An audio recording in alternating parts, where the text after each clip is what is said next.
Hello everyone, welcome to Shankhamani academy. আজকের আমাদের topic of discussion হলো রিভিউ অফ রেসপিরেটরি সিস্টেম। যদিও একটা ক্লাসে কমপ্লিট রেসপিরেটরি সিস্টেমটা আলোচনা করা ভীষণ ভীষণ ডিফিকাল্ট, কিন্তু আমি চেষ্টা করেছি যে যে জায়গাগুলো থেকে কোয়েশ্চেন আসে, যেগুলো থেকে কোয়েশ্চেন পুট আপ করা হয়, সেগুলো যাতে তোমরা মিস না করে যাও পড়তে পড়তে, সেই হাইলাইটেড পয়েন্টগুলো নিয়ে এসে থিওরি আকারে তোমাদের কাছে প্রেজেন্ট করার জন্য। কারণ যেহেতু তোমরা 90% যারা পরীক্ষার জন্য প্রিপারেশন নিচ্ছ, মোস্টলি সবাই কিন্তু তোমরা ওয়ার্কিং প্রফেশনাল, এবং কোভিড-19 সিচুয়েশনে ডিউটি করতে করতে পড়ার টাইম বার করা ইটস কোয়াইট ডিফিকাল্ট। তো যাতে তোমরা কোনো পয়েন্ট মিস না করে যাও, সেই জন্যই ছোটো ছোটো পয়েন্টগুলো, ইম্পর্টেন্ট পয়েন্টগুলো নিয়ে তোমাদের কাছে চলে এসেছি। ভিডিওটা শুরু করার আগে বলে রাখি যে যারা ওয়ার্কিং প্রফেশনাল তারা কিভাবে পড়ার স্ট্র্যাটেজি নিয়ে, কোন স্ট্র্যাটেজি নিয়ে পড়বে যাতে করে কম টাইমে অনেকটা বেশি পড়া কভার করা যায়, সেই রিলেটেড ভিডিও অলরেডি আমার চ্যানেলে বানানো আছে, সেটা দেখো, হয়তো কিছুটা হেল্পফুল হতে পারে। আর তুমি যদি চ্যানেলে নতুন হও, অবশ্যই চ্যানেলটাকে সাবস্ক্রাইব করতে ভুলো না। তো চলো শুরু করে দিই। প্রথমে আমরা চলে আসছি রেসপিরেটরি সিস্টেমের অ্যানাটমি এবং ফিজিওলজি রিলেটেড যে সমস্ত কোয়েশ্চেন আসতে পারে সেইগুলো নিয়ে কিছু কিছু পয়েন্ট আকারে তোমাদের কাছে নিয়ে আসছি। প্রথমে যেটা আসে সেটা হচ্ছে অ্যাডামস অ্যাপেল কোনটাকে বলে, সেটা হচ্ছে ল্যারিংস। যদি অপশানে ল্যারিংস বা থাইরয়েড কার্টিলেজ থাকে, দুটোই কিন্তু কারেক্ট অপশান। তোমরা হয় ল্যারিংস করবে বা থাইরয়েড কার্টিলেজ, যেটাই অপশানে থাকুক না কেন সেটাই কিন্তু তোমরা টিক করে আসবে। অ্যাডামস অ্যাপেল হলো ল্যারিংস। এবার একটা বেসিক স্ট্রেট কোয়েশ্চেন আসে যে রাইট লাংয়ের বা লেফট লাংয়ের কটা lobe. Right lung has 3 lobe এবং left lung has 2 lobe. Right bronchus is more wide, short and vertical than left. Right ব্রঙ্কাসটা কি বলছে, অনেকটা মোটা এবং ভার্টিক্যাল আর ছোট লেফটের থেকে। So aspirated content is more likely go into right lung. যদি কোনো পেশেন্ট অ্যাসপিরেট করলে তার অ্যাসপিরেটেড কন্টেন্ট কোন লাংসে যাওয়ার চান্স থাকে, সেটা হলো রাইট লাং। কারণ রাইট ব্রঙ্কাসটা ছোট, ওয়াইড, চওড়া আর ভার্টিক্যাল থাকে, তাই রাইট লাংসের মধ্যে অ্যাসপিরেটেড কন্টেন্টটা যাওয়ার এবং নিউমোনিয়া হওয়ার চান্স বেশি থাকে, অ্যাসপিরেটেড নিউমোনিয়া হওয়ার চান্স বেশি থাকে। নেক্সট হচ্ছে সেলস অফ অ্যালভিওলাই। 3 ধরনের সেল দেখা যায় অ্যালভিওলাইয়ের মধ্যে, টাইপ 1, টাইপ 2, টাইপ 3। তো টাইপ 1 সেল হচ্ছে স্কোয়ামাস এপিথেলিয়াল সেল, যেটা হলো লাইনিং, অ্যালভিওলাইয়ের যে লাইনিং সেটাকে বলছে স্কোয়ামাস এপিথেলিয়াল সেল বা টাইপ 1 সেল। আর টাইপ 2 সেল থেকে সিক্রেট হয় সারফেক্ট্যান্ট। এটাও কোয়েশ্চেনে আসে যে সারফেক্ট্যান্ট কোথা থেকে সিক্রেট হয়, আনসার হচ্ছে টাইপ 2। আর টাইপ 3 হচ্ছে ম্যাক্রোফাজগুলোকে টাইপ 3 সেল বলছে। Next, phrenic nerve helps in respiration. যদি কোয়েশ্চেনে আসে যে কোন নার্ভ হেল্প করে রেসপিরেশনের ক্ষেত্রে, আনসার হবে ফ্রেনিক নার্ভ। ফ্রেনিক নার্ভ কোথায় সাপ্লাই করে, ডায়াফ্রামটাকে কন্ট্রাক্ট বা রিল্যাক্স করতে ফ্রেনিক নার্ভ হেল্প করে, এবং সেটা একটা রেসপিরেশনের একটা পার্ট। তো সেই জন্য ফ্রেনিক নার্ভ রেসপিরেশনে হেল্প করে। নেক্সট হচ্ছে হেয়ারিং ব্রুয়ার রিফ্লেক্স। এটা কি, এটা alveolar stretch receptor sends impulse to brain stem to prevent lung over distension. অ্যালভিওলাসের মধ্যে কিছু স্ট্রেচ রিসেপ্টর থাকে, সেইগুলো কি হয় না, যখন আমরা ইনহেল করছি, ইন্সপিরেশন নিচ্ছি, তখন লাংস এবং লাংসের সাথে লাংসের ভেতরের অ্যালভিওলাই সেগুলোও কিন্তু স্ট্রেচ হচ্ছে, এবং সেটা কতক্ষণ, ম্যাক্সিমাম কতটা অবধি স্ট্রেচ করবে, না হলে লাংসটা বেলুনের মতো ফুলে একসময় ফেটে যেত। যাতে সেটা না হয়, সেটাকে প্রিভেন্ট করার জন্য অ্যালভিওলার ওয়ালের মধ্যে কিছু স্ট্রেচ রিসেপ্টর থাকে। সে ম্যাক্সিমাম কতটা অ্যালভিওলাই স্ট্রেচ হলো সেটাকে সেন্স করে সেই ইম্পালসটা ব্রেন স্টেমে পাঠাচ্ছে। তখন ব্রেন স্টেম কি বলছে লাংসকে, যে ইনহেল যখন করে নিল এবং ম্যাক্সিমাম স্ট্রেচ হয়ে গেল, তখন ব্রেন স্টেম সেই ইনহেলেশনটাকে বন্ধ করে এক্সেল করতে বলছে, বা এক্সপিরেশনের জন্য সিগন্যাল পাঠাচ্ছে, যাতে করে লাং ওভার ডিস্টেনশন সেটা কিন্তু প্রিভেন্ট করা যায়। এই যে পুরো প্রসেসটা, এটাকে কি বলছে না, Hering Breuer reflex. Next, normal respiratory rate, সেটা কত, 12 থেকে 20। এটা হলো নর্মাল রেসপিরেটরি রেট। কোয়েশ্চেন কি আসে? কোয়েশ্চেন আসে ইনজেকশন মরফিন বা ইনজেকশন MgSO4, দুটোর ক্ষেত্রেই কিন্তু কোয়েশ্চেন আসে যে মরফিন আর MgSO4 কোনো পেশেন্টের চলছে, তাহলে সেই ক্ষেত্রে অ্যাজ আ নার্স তুমি তোমার নার্সিং রেসপন্সিবিলিটিতে কি থাকবে, যে তুমি কোন জিনিসটা চেক করবে, সেটা হলো আনসার হচ্ছে রেসপিরেটরি রেট। রেসপিরেটরি রেট কেন চেক করব? কারণ মরফিন এবং MgSO4 বোথ ড্রাগস আর রেসপিরেটরি ডিপ্রেসেন্ট, রেসপিরেশনটাকে কমিয়ে দেয়, সেই জন্য রেসপিরেটরি রেটটা কিন্তু আমাকে চেক করতে হবে।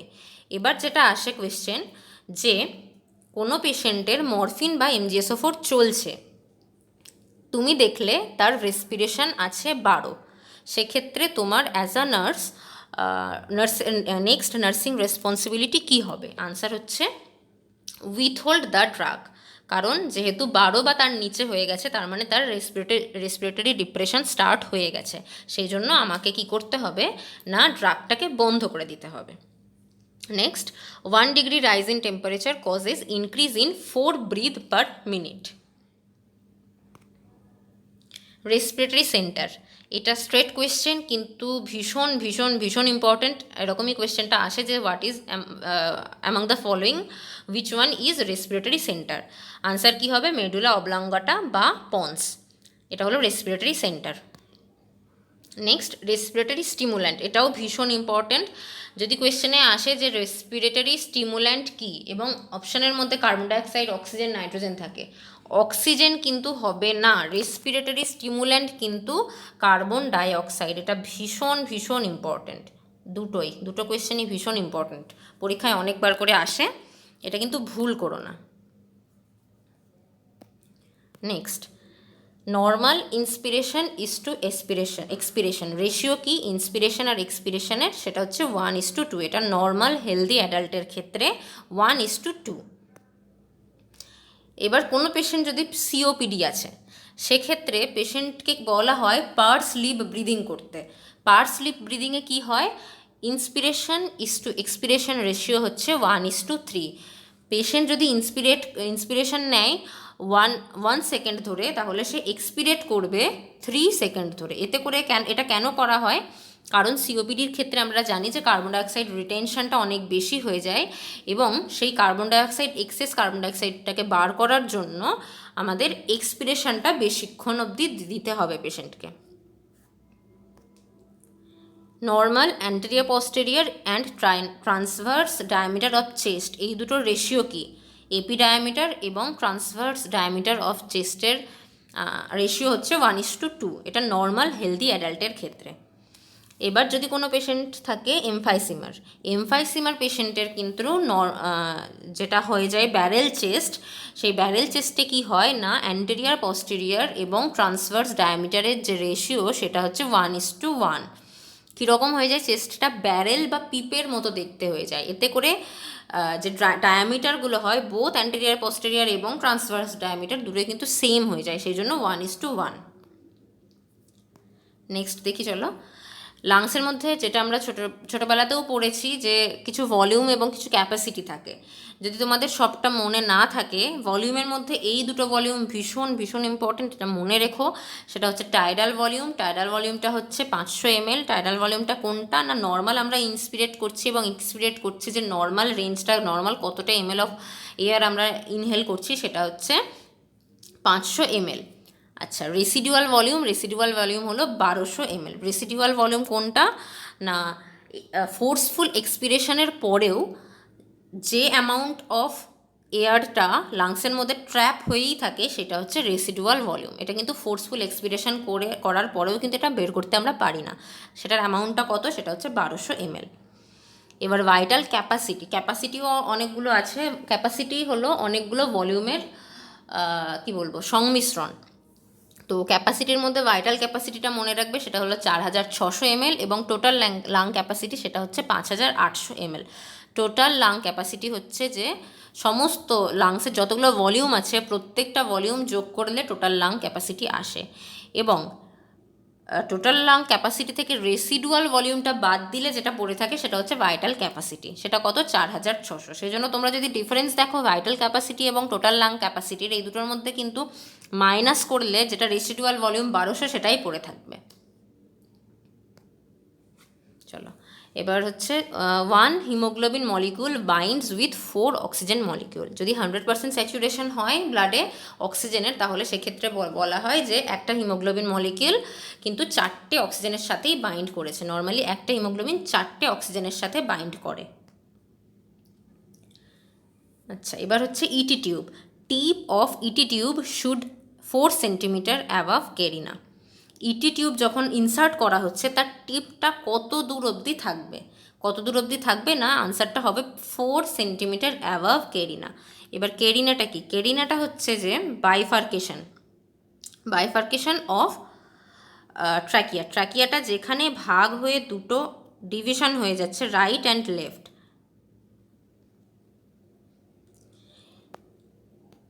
এইটা যদি ট্র্যাকিয়া হয় এবং দুটো যে পয়েন্টটা, এই যেই পয়েন্টটাতে ডিভিশন হয়ে গেল, ডিভিশন হয়ে রাইট আর লেফটে ভাগ হয়ে গেল, এই পয়েন্টটাকে আমরা বলবো কেরিনা। তাহলে ইটি টিউব কতটা হবে না, কেরিনা থেকে 4 সেন্টিমিটার অ্যাভাবে কিন্তু ইটি টিউবের টিপটা থাকবে। এটাও কোয়েশ্চেনে আসে। ক্যাপনোগ্রাফি, এটাও কোয়েশ্চেনে আসে, ভীষণ ভীষণ ইম্পর্ট্যান্ট। ক্যাপনোগ্রাফি কি? Capnography is a procedure done to ensure proper placement of ET tube. কোয়েশ্চেনটা এরকম আসে যে ইটি টিউব যে প্রপার প্লেসমেন্ট হয়েছে সেটা কি করে বুঝবে? আনসারটা, সেই প্রসিডিওরটার নাম কি? প্রসিডিওরটার নাম হলো capnography. Next, normal pulmonary artery pressure, সেটা কত? 15 থেকে 20 mm of HG. Normal pulmonary artery pressure হচ্ছে 15 থেকে 20 mm অফ এইচজি, এটা মনে রাখবে। আর একটা জিনিস যেটা মনে রাখবে সেটা হচ্ছে পালমোনারি আর্টারি ওয়েজ প্রেশার। তাহলে normal pulmonary artery wedge pressure কত? সেটা হচ্ছে 4 থেকে 12। পালমোনারি আর্টারি প্রেশার 15 থেকে 20 mm of HG, pulmonary artery wedge pressure 4 থেকে 12 mm অফ এইচজি। এইটাও খুব ইম্পর্টেন্ট কোয়েশ্চেন যে gas used for laparoscopic surgery. Lap সার্জারিতে কোন গ্যাসটা ইউজ করা হয়? আনসার হচ্ছে 3 থেকে 4 litre of carbon dioxide. Oxygen না, নাইট্রোজেন না, অন্য কোনো গ্যাস না, কোনটা ইউজ করা হয়? সেটা হচ্ছে carbon dioxide. Insensible loss of water by lungs, যেটা আমরা দেখতে পাই না, আমরা নিঃশ্বাসের মাধ্যমে যে জলটা বডি থেকে বেরিয়ে যায় সেটা কতটা অ্যামাউন্ট? সেটা হচ্ছে 400 to 600 ml।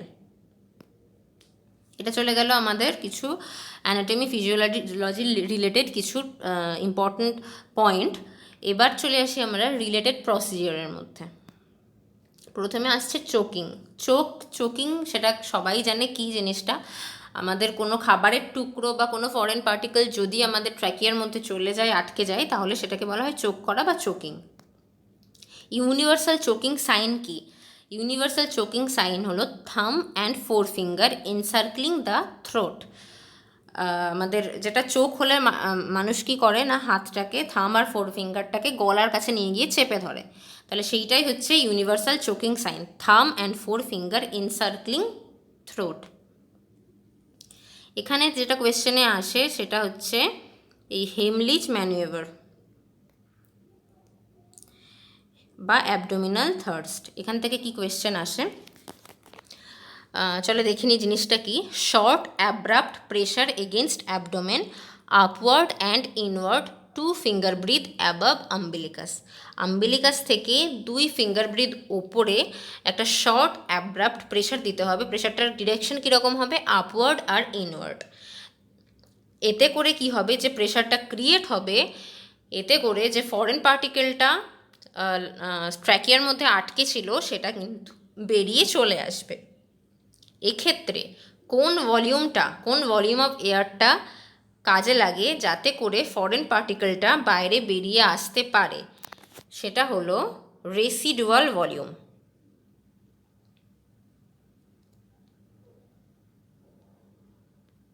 রেসিডুয়াল ভলিউম কত ছিল? 1200 ml। তাহলে একটা কোয়েশ্চেনে আসে যে কোন ভলিউমটাই হেমলিচ ম্যানুভিয়ারে কাজে লাগে, সেটা হচ্ছে রেসিডুয়াল ভলিউম।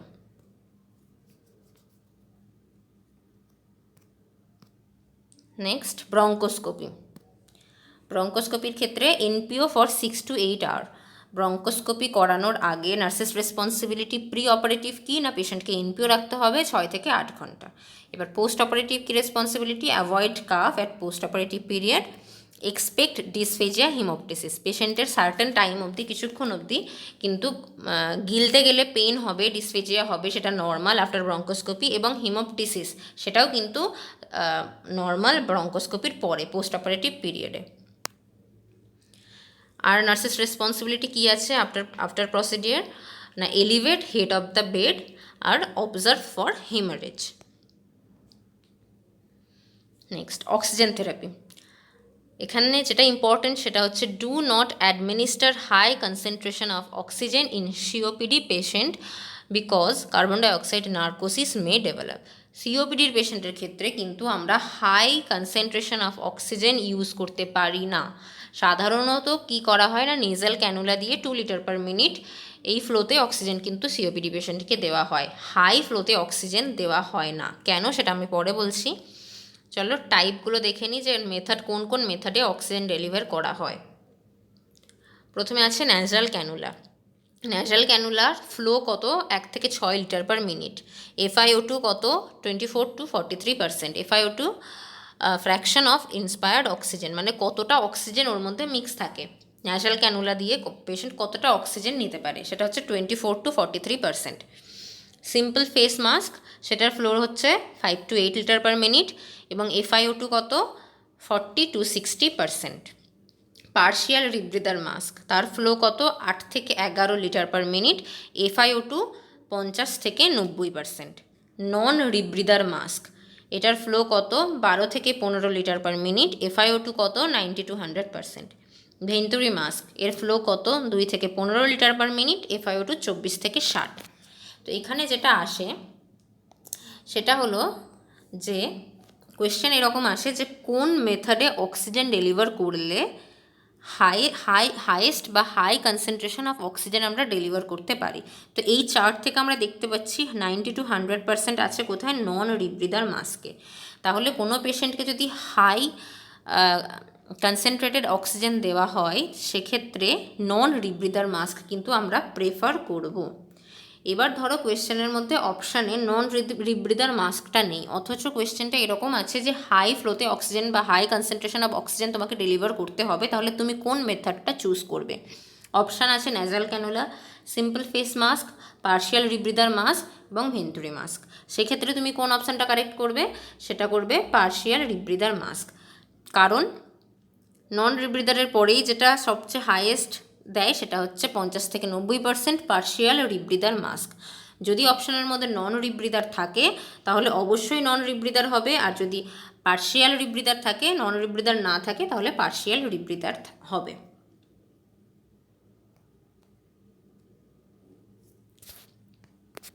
নেক্সট হচ্ছে সাকশনিং। সাকশনিংয়েও তোমরা দেখো type,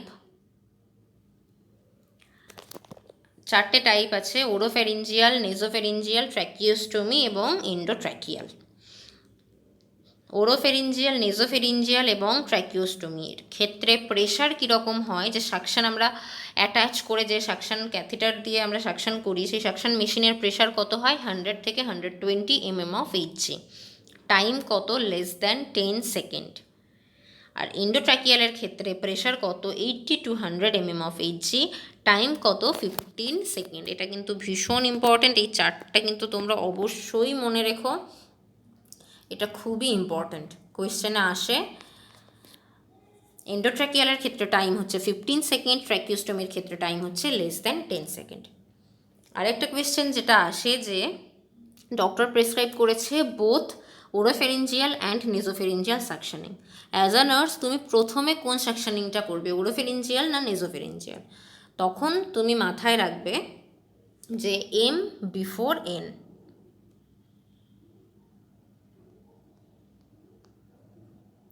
M for mouth, N for nose. আগে মাউথ সাকশনিং হবে, তারপরে নোজ সাকশনিং হবে। মাউথ সাকশনিং মানে ওরোফেরিঞ্জিয়াল সাকশনিং, আর নোজ মানে ন্যাজোফেরিঞ্জিয়াল সাকশনিং। তাহলে যদি কোনো পেশেন্টের ক্ষেত্রে বোথ ওরোফেরেঞ্জিয়াল এবং নেজোফেরেঞ্জিয়াল দুটোই প্রেসক্রাইব করা থাকে, অ্যাজ আ নার্স তোমার প্রথম প্রায়োরিটি কী হবে না ওরোফেরেঞ্জিয়াল সাকশনিং করা, তারপরে নেজোফেরেঞ্জিয়াল সাকশনিং করা।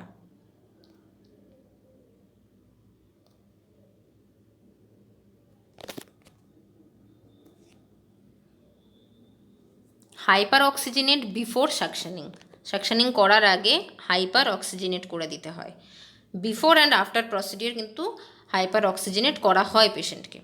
Do not apply negative pressure while inserting the tube, যখন টিউবটা আমরা ইনসার্ট করছি, সাকশন ক্যাথেটারটা যখন আমি ইনসার্ট করছি, তখন কিন্তু সাকশন মেশিনটা অন করা যাবে না বা নেগেটিভ প্রেশারটা অ্যাপ্লাই করা যাবে না। Rotate and withdraw catheter while negative pressure is applied, কখন আমরা নেগেটিভ প্রেশার বা সাকশন মেশিনটা অন করব, যখন আমি উইথড্র করছি সাকশন ক্যাথেটারটা, ঠিক সেই সময় কিন্তু আমরা নেগেটিভ প্রেশারটা অ্যাপ্লাই করব। এবং কিভাবে উইথড্র করব, রোটেটিং ম্যানারে কিন্তু আমরা উইথড্র করব সাকশন ক্যাথেটারটা। সাকশনিংয়ের কমপ্লিকেশন কী হয়, অনেক কমপ্লিকেশন আছে, তার মধ্যে মোস্টলি ইম্পর্টেন্ট যেটা ভোলাই যাবে না একদম, সেটা হচ্ছে হাইপক্সিয়া আর ব্র্যাডিকার্ডিয়া। হাইপক্সিয়া কেন হয়, যখন আমরা সাকশন করছি ট্র্যাকিয়ার মধ্যে বলো যাই বলো না কেন, তো ওই উইন্ড পাইপের মধ্যে কিন্তু অক্সিজেন যেটা থাকছে সেটাও আমরা সাকশন করে বেরিয়ে আনছি, উইথ মিউকাস বের করে আনছি, সেই জন্য কী হয়, হাইপক্সিয়া হওয়ার চান্স থাকে এবং ব্র্যাডিকার্ডিয়াও হয়। এখানে একটা কোয়েশ্চেন আসে, decannulation, what do you mean by decannulation? Decannulation মানে হচ্ছে removal of tracheostomy tube. Decannulation মানে কিন্তু আইভি ক্যানুলা বা আইভি ক্যাথেটার রিমুভ করা নয়। ডিক্যানুলেশন মানে হচ্ছে রিমুভাল অফ ট্র্যাকিওস্টমি টিউব, এটাও কিন্তু খুব খুব ইম্পর্ট্যান্ট। Next, thoracentesis. থোরাসেন্টেসিসে কী করা হয়, অ্যাট এ টাইম 100 ml বা 1 লিটার ফ্লুইড রিমুভ করা হয়। 1000 ml fluid is removed at a time. Position the client on opposite side for 1 hour after the procedure to promote lung expansion. যদি right side থেকে thoracentesis করা হয় after procedure, কিন্তু আমরা পেশেন্টকে লেফট সাইডে শুইয়ে রাখবো যাতে করে লাং এক্সপেনশনটা হয়, অপোজিট সাইড। চেস্ট টিউবের ক্ষেত্রে যে কোয়েশ্চেনটা আসে সেটা হচ্ছে প্লেসমেন্ট অফ টিউব। যদি পেশেন্টকে নিউমোথোরাক্সের জন্য চেস্ট টিউব দেওয়া হয়, নিউমোথোরাক্সের জন্য যদি চেস্ট টিউব দেওয়া হয়, তাহলে কিন্তু সেকেন্ড অ্যান্ড থার্ড ইন্টারকস্টাল স্পেসে চেস্ট টিউবটা প্লেস করা হয়। Placement of tube in second to third intercostal space removes air from intrapleural space. আর যদি হিমোথোরাক্সের ক্ষেত্রে পেশেন্টকে চেস্ট টিউব দেওয়া হয়, তাহলে 8th to 9th ইন্টারকস্টাল স্পেসে কিন্তু প্লেস করা হয়। 8th to 9th intercostal space removes fluid and blood. এটা একটা নর্মাল জিনিস যে যদি এয়ার কোথাও থাকে, তো এয়ারটা নর্মালি উপরের দিকেই থাকবে, তাহলে আমাকে চেস্ট টিউব সেই এয়ারটা ড্রেন করার জন্য চেস্ট টিউবটা উপরের দিকেই আমাকে প্লেস করতে হবে। তাই নিউমোথোরাক্সের ক্ষেত্রে এয়ার রিমুভ করার জন্য সেকেন্ড টু থার্ড ইন্টারকস্টাল স্পেসে আমরা চেস্ট টিউবটা দিচ্ছি। আর যেহেতু ফ্লুইড বা ব্লাড সেটা ভারী, সেটা নিচের দিকেই থাকবে, সেই জন্য আমরা সেটাকে ড্রেন করার জন্য হিমোথোরাক্সের ক্ষেত্রে 8th to 9th ইন্টারকস্টাল স্পেসে আমরা চেস্ট টিউবটা কিন্তু দেব। নেক্সট চলে আসি এবার ডিসঅর্ডার, রিলেটেড ডিসঅর্ডার কী কী আছে। মোস্ট ইম্পর্টেন্ট সেটা হচ্ছে সিওপিডি। সিওপিডির ক্ষেত্রে সিওপিডি এলেই যেটা মাথায় নিয়ে চলে আসবে সেটা হচ্ছে দুটো ডিজিজকে ব্রড হেডিংয়ে সিওপিডি বলা হয়। সেই দুটো ডিজিজের নাম কি না, ক্রনিক ব্রঙ্কাইটিস আর একটা হচ্ছে এমফাইসিমা। এই দুটোর আর একটা করে নাম আছে যেটা ভীষণ ইম্পর্ট্যান্ট এবং কোয়েশ্চেনে আসে, সেটা হচ্ছে ক্রনিক ব্রঙ্কাইটিসকে আর একটা কী নামে ডাকা হয়, সেটা হচ্ছে ব্লু ব্লোটার্স।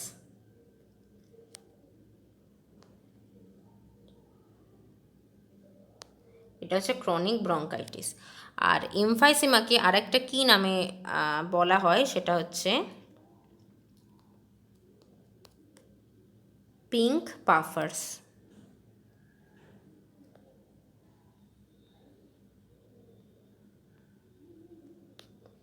ব্লু ব্লোটার্স আর পিঙ্ক পাফার্স। এটা যাতে না গুলিয়ে যায় মনে রাখবে কি করে সেটাও আমি বলে দিচ্ছি।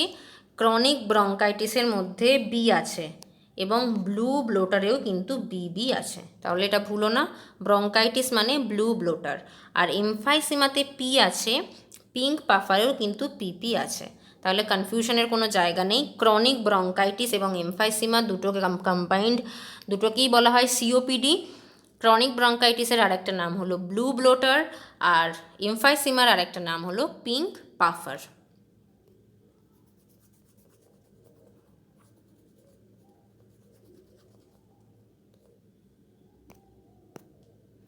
এমফাইসেমাতে কি হয়, ব্যারেল চেস্ট, যেটা আমি আগেও বলেছি, ব্যারেল চেস্টে হয় অ্যান্টেরিয়র পোস্টেরিয়র আর transverse diameter of the chest equal হয়ে যায়, 1:1 হয়ে যায়। Do not use high concentrated oxygen in COPD. সিওপিডিতে হাই কনসেন্ট্রেটেড অক্সিজেন কিন্তু ইউজ করা যায় না। কেন? তার একটা এফেক্ট আছে, সেটার নাম হলো Haldane effect. Due to administering high concentration of oxygen, oxygen saturated hemoglobin molecules are unable to transport carbon dioxide, leading to hypercapnia. High concentrated of oxygen দিলে হিমোগ্লোবিন মলিকিউলটা পুরোটাই, সমস্ত হিমোগ্লোবিন মলিকিউলগুলো অক্সিজেন দ্বারা স্যাচুরেটেড হয়ে যায়। সেই জন্য কার্বন ডাইঅক্সাইডটাকে যে ট্রান্সফার করার জন্য কার্বক্সি হিমোগ্লোবিন তৈরি হতে হবে এবং তার জন্য ফ্রি হিমোগ্লোবিন থাকার দরকার, যেটা কিনা কার্বন ডাইঅক্সাইডের সঙ্গে বাইন্ড হয়ে কার্বক্সি হিমোগ্লোবিন করবে এবং কার্বন ডাইঅক্সাইডটাকে বডি থেকে বার করে দেবে। সেরকম ফ্রি হিমোগ্লোবিন পাওয়া যায় না, কারণ প্রত্যেকটা হিমোগ্লোবিন মলিকিউল অক্সিজেনের সাথে স্যাচুরেটেড হয়ে থাকে। সেই জন্য কি হয়, কার্বন ডাইঅক্সাইডটা বডির মধ্যে বিল্ড আপ হতেই থাকে এবং কার্বন ডাইঅক্সাইডটা অনেক বেশি বেড়ে যায় বডিতে, কার্বন ডাইঅক্সাইডের লেভেলটা, পার্শিয়াল প্রেশার অফ কার্বন ডাইঅক্সাইডটা অনেকটা বেশি বেড়ে যায়। তো সেটাকে কি বলছে না, কার্বন ডাইঅক্সাইড নার্কোসিস। সেই জন্যই কোনো সিওপিডির পেশেন্ট, সেটা এমফাইসিমা হোক বা ক্রনিক ব্রঙ্কাইটিস হোক, কোনো পেশেন্টকেই কিন্তু হাই অক্সিজেন দেওয়া যায় না, এবং যদি অক্সিজেন দিতেই হয় ন্যাসাল ক্যানুলা দিয়ে দেওয়া হবে এবং 2 লিটার পার মিনিটে দেওয়া হবে according to patient's condition. Clinical feature কি না, ব্যারেল চেস্ট, যেটা এমফাইসিমার একটা ভীষণ ভীষণ important clinical feature, barrel chest, clubbing of nail. আর কমপ্লিকেশনের মধ্যে আছে right ventricular heart failure or cor pulmonale. কমপ্লিকেশনের মধ্যে রাইট ভেন্ট্রিকুলার হার্ট ফেলিয়ার। এখানে একটা কোয়েশ্চেন আসে, যদিও সেটা কার্ডিওভাস্কুলারের কোয়েশ্চেন, তাও আসে, যেহেতু পুরোটাই রিলেটেড আমি বলে দিচ্ছি। কোয়েশ্চেনটা এরকম আসে যে রাইট ভেন্ট্রিকুলার হার্ট ফেলিয়ারকে আরেকটা কী নামে বলা হয়? আনসারটা হবে কর পালমোনালি। ভীষণ ভীষণ ইম্পর্ট্যান্ট এবং খুব কমন কোয়েশ্চেন, কিন্তু এটা পরীক্ষায় আসে। নার্সেস রেসপন্সিবিলিটি কি না, monitor sign of hypoxia or carbon dioxide narcosis such as restlessness and confusion. যদি পেশেন্টের কার্বন ডাইঅক্সাইড নার্কোসিস হয়, ফার্স্ট সাইন কোনটা হবে? রেস্টলেসনেস, তারপরে কি আসবে? কনফিউশন। এটাও খুব খুব ইম্পর্ট্যান্ট, মনে রাখবে। নেক্সট চলে আসি পালমোনারি ইডিমা। পালমোনারি ইডিমার ইটিওলজি কি? Left ventricular failure. এখানে জিনিসটা গুলিয়ে ফেলো না, পালমোনারি ইডিমার ইটিওলজি হচ্ছে লেফট ভেন্ট্রিকুলার ফেলিয়ার, এটা হলো ইটিওলজি। আর সিওপিডি তার কমপ্লিকেশন কি? রাইট ভেন্ট্রিকুলার হার্ট ফেলিয়ার বা কর পালমোনারি। এটা কিন্তু গুলিয়ে ফেলো না, সিওপিডির অ্যাজ আ কমপ্লিকেশন হিসাবে রাইট ভেন্ট্রিকুলার হার্ট ফেলিয়ার দেখা দেয় বা কর পালমোনালি দেখা দেয়, আর পালমোনারি ইডিমার ইটিওলজি হলো লেফট ভেন্ট্রিকুলার ফেলিয়ার।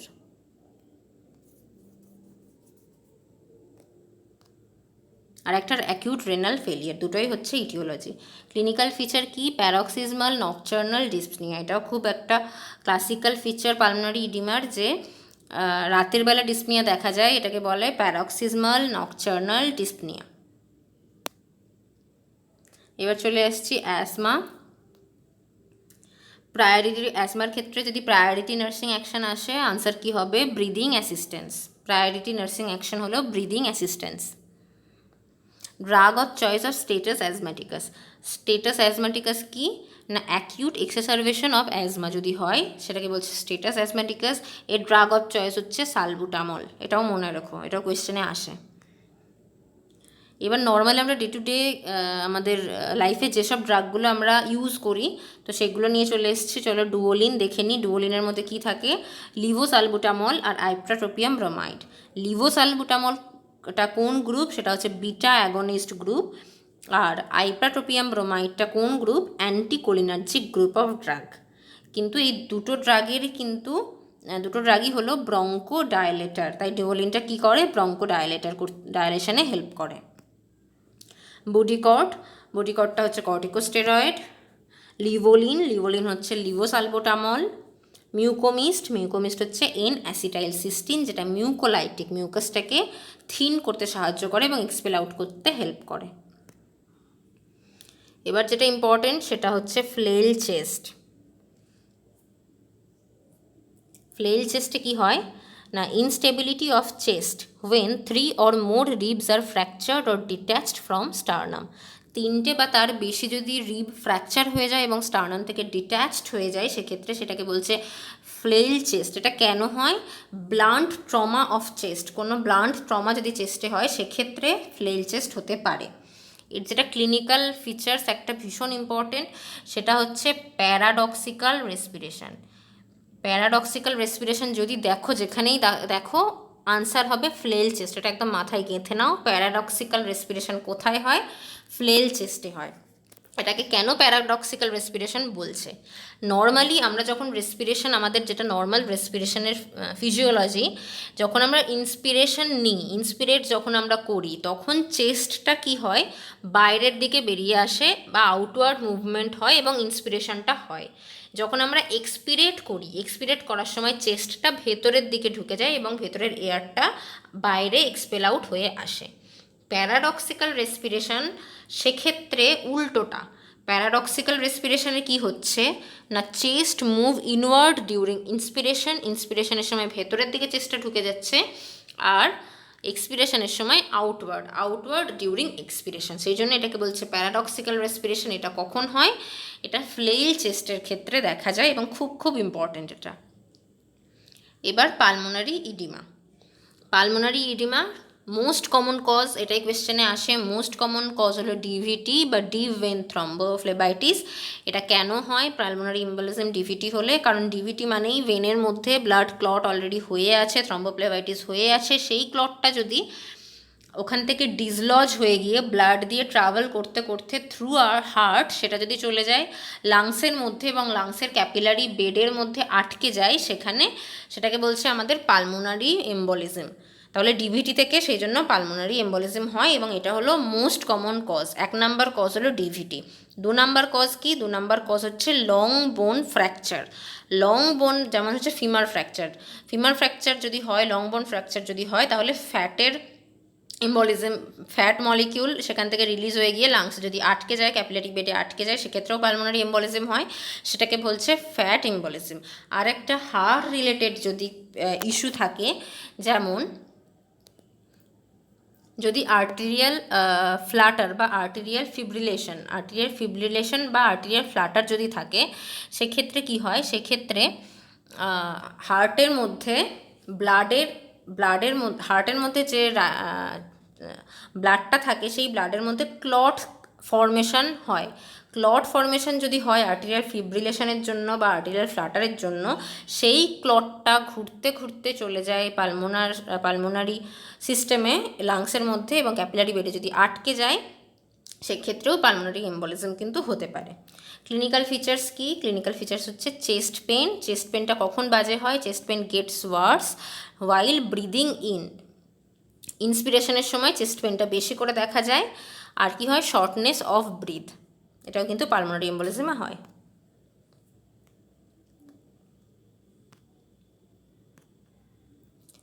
নেক্সট আসছি মোস্ট ইম্পর্টেন্ট, সেটা হচ্ছে পালমোনারি টিবির ক্ষেত্রে তোমরা জানো সেটা হচ্ছে মাইকোব্যাকটেরিয়াম টিউবারকিউলোসিস। তো এক্ষেত্রে করা হয় টিউবারকুলিন টেস্ট বা মান্টু টেস্টে কি করা হয়, টেস্টে করা হয় 0.5 ml of PPD purified protein derivative from tubercle bacillus intradermally দেওয়া হয় ইন ডরসাল অ্যাসপেক্ট অফ 4 সাইটটা হচ্ছে ডরসাল অ্যাসপেক্ট অফ 4 এটা কোয়েশ্চেনে আস্ক করা হয়, কোথায় দেওয়া হয়, ডরসাল অ্যাসপেক্ট অফ 4 কোয়েশ্চেনটা এরকমও আসে, site other than forearm for tuberculin test. যদি ফোর আর্মে না দেওয়া হয় সেটা ছাড়া আর কোথায় সাইট আছে, সেটা হচ্ছে মিডিয়াল আপার থাই, মিডিয়াল আপার থাই।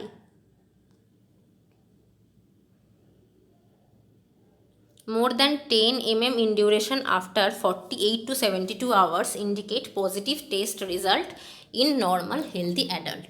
যদি নর্মাল হেলদি অ্যাডাল্টের ওই টেস্টটা করা হয় তাহলে আমরা কখন আমরা রেজাল্টটা দেখব, সেটা হচ্ছে 48 থেকে 72 ঘন্টা পরে।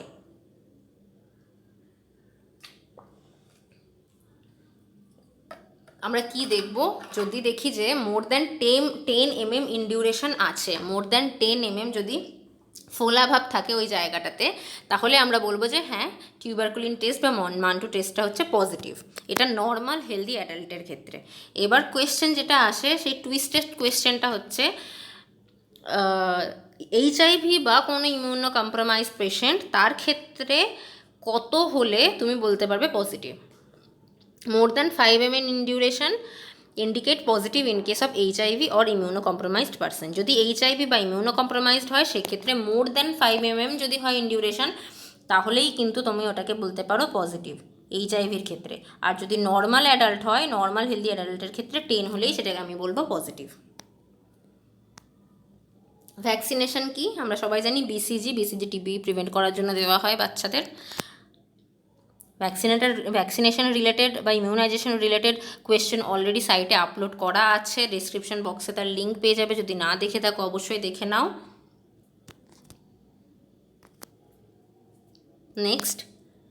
নেক্সট হচ্ছে অ্যান্টি টিবি ড্রাগ, তার সাইড এফেক্ট থেকে ভীষণ কোয়েশ্চেন আসে, তো সেটা ভালো করে দেখে নাও কী কী সাইড এফেক্ট আসে। রিফাম্পিন বা রিফাম্পিসিন, তার মোস্ট কমন সাইড এফেক্ট হচ্ছে অরেঞ্জ রেড ডিসকালারেশন অফ ইউরিনটা অরেঞ্জ রেড ডিসকালারেশন হয়ে যায়।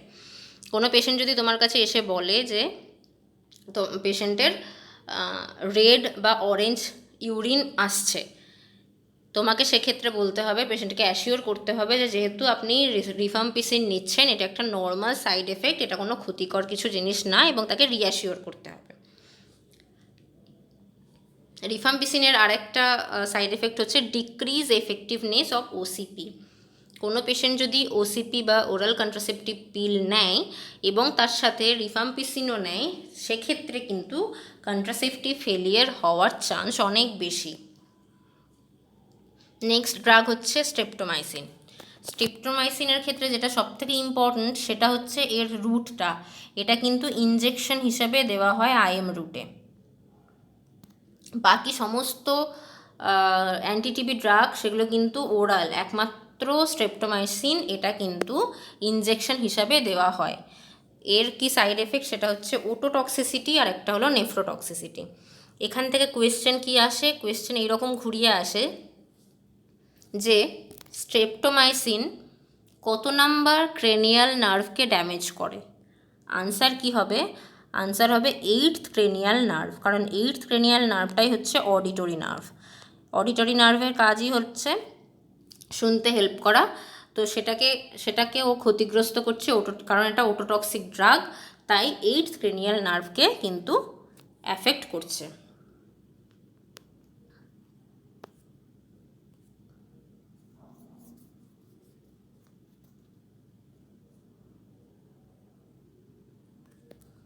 নেক্সট হচ্ছে ইথাম্বুটালের কি সাইড এফেক্ট, সেটা হচ্ছে visual disturbance, E for eye, E for ethambutol. এটা মনে রাখার জন্য আমি লিখে রেখেছি যাতে তোমরা না ভুলে যাও, E for eye, E for ethambutol, visual disturbance কিন্তু করছে।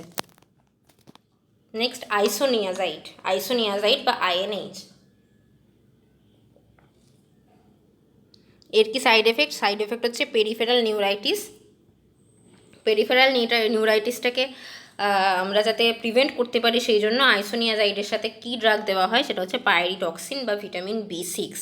এটাও কিন্তু ভীষণ ইম্পর্ট্যান্ট।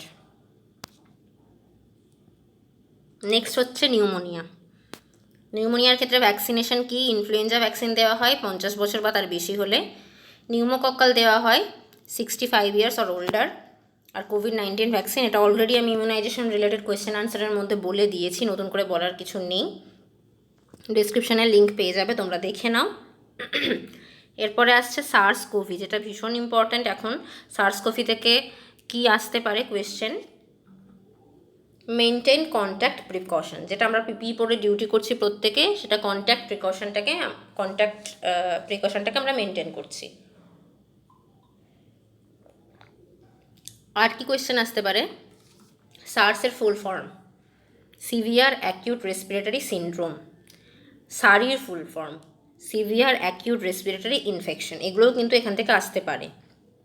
এবার যেটা ভীষণ ইম্পর্ট্যান্ট সেটা হচ্ছে পেশেন্টকে কীরকম রুমে রাখবো। Place in negative pressure isolation room. Isolation রুমের কীরকম প্রেশার থাকতে হবে? Negative pressure isolation room with minimum 12 air exchange per hour. 12টা এয়ার এক্সচেঞ্জ কিন্তু পার আওয়ারে থাকতে হবে, সেই রকম একটা রুমে পেশেন্টকে আমরা রাখবো। Negative pressure isolation room with minimum 12 air exchange per hour, এটা ভীষণ ইম্পর্টেন্ট, এটা মাথায় রেখো। আর কি? Awake proning. Awake proning, patient যতক্ষণ জেগে থাকবে ততক্ষণ কিন্তু তাকে প্রোনিং করিয়ে রাখতে হবে। এতে করে কি আসছে না, অক্সিজেনেশনটা, ব্লাডের অক্সিজেনেশনটা সেটা ইমপ্রুভ হচ্ছে। সেই জন্য যতক্ষণ জেগে থাকবে প্রোনিং করিয়ে রাখতে হবে, উপর হয়ে শুইয়ে রাখতে হবে, এটা ভীষণ ভীষণ ভীষণ ইম্পর্ট্যান্ট। এগুলো ছিল আজকের থিওরিটিক্যাল পার্ট।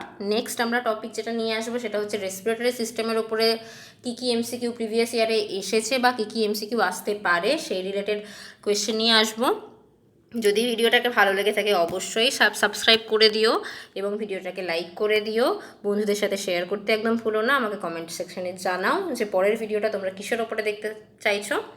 ভালো থেকো, ভালো করে প্রিপারেশন নাও। দেখা হচ্ছে পরের ভিডিওতে। নমস্কার।